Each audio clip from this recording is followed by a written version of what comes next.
আপনি যদি স্ত্রীকে মানসিকভাবে কষ্ট দেন, শারীরিকভাবে কষ্ট দেন, অথবা কটু কথা বলে কষ্ট দেন, অথবা এমন আচরণ করেছেন যে আচরণের কারণে তার চোখের পানি ঝরাতে হয়েছে, কিয়ামতের দিন এই পানির হিসাব যতক্ষণ পর্যন্ত আপনি না দিবেন ততক্ষণ পর্যন্ত আপনি স্বামী আপনাকে আল্লাহ পাক ছেড়ে দিবে না।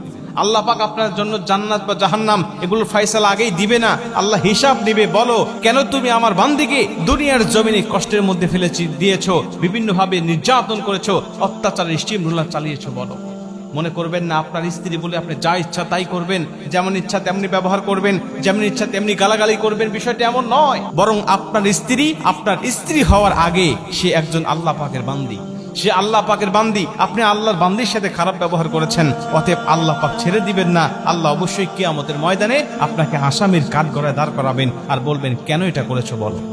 সেদিন আপনি কি উত্তর দিবেন বলেন?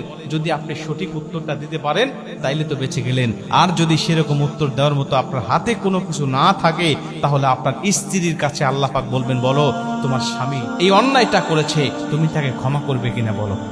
আপনার স্ত্রী যদি আপনাকে ক্ষমা করে তাইলে আপনার ভাগ্য মোটামুটি ভালো, আর যদি ক্ষমা না করে তাইলে আপনাকে আল্লাহ পাক চিরস্থায়ী জাহান্নামের মধ্যে ঢোকাবেন। আপনার জন্য ক্ষমা নাই ততক্ষণ, আপনার স্ত্রী আপনাকে ক্ষমা করবে না যতক্ষণ। কিয়ামতের ময়দানে আল্লাহ পাক প্রত্যেকটা স্ত্রীর কাছ থেকে সাক্ষ্য নিবে, বলো তোমার স্বামী কেমন ছিল। যদি স্ত্রী বলে আল্লাহ আমার স্বামী ভালো ছিল, আমার হক আদায় করেছে, আল্লাহ দুনিয়ার জমিনে আমাকে সুখময় শান্তিময় একটা জীবন দিয়েছে, আল্লাহ সাধ্য অনুযায়ী সে আমাকে খুশি সুখী রাখার চেষ্টা করেছে, আজকে তার প্রতি আমার কোনো অভিযোগ নাই, বরং তার জন্য আমার ভালোবাসা এবং তার জন্য আমার দোয়া রয়েছে। আল্লাহ পাক তখন সেই স্বামীকে জান্নাতি বলে ঘোষণা দিবেন এবং স্ত্রীকেও জান্নাতি ঘোষণা দিবেন। স্বামী স্ত্রী একই জান্নাতের মধ্যে থাকবে। কিন্তু কোন স্ত্রী যদি বলে আল্লাহ সে তো জালিম ছিল, সে আমার হক আদায় করেনি, সে আমাকে কষ্ট দিয়েছে, সে আমার বাবার কাছ থেকে যৌতুকের টাকা নিয়েছে এবং সে বিভিন্নভাবে অত্যাচার স্টিমরোলার চালিয়েছে, শারীরিক মানসিকভাবে আমাকে কষ্টের মধ্যে রেখে দিয়েছে, আল্লাহ আমি তাকে ক্ষমা করব না। আল্লাহ বলবে কিয়ামতের মাঠেও কি তাকে ক্ষমা করবে না? বান্দি যদি বলে আল্লাহ তাকে ক্ষমা করব না, আল্লাহ বলবে তোমার হক নষ্ট করেছে সে, এখানে আমি তাকে ক্ষমা করতে পারি না, তুমি তাকে ক্ষমা করবে না যতক্ষণ, আমি আল্লাহ তাকে ক্ষমা করব না ততক্ষণ।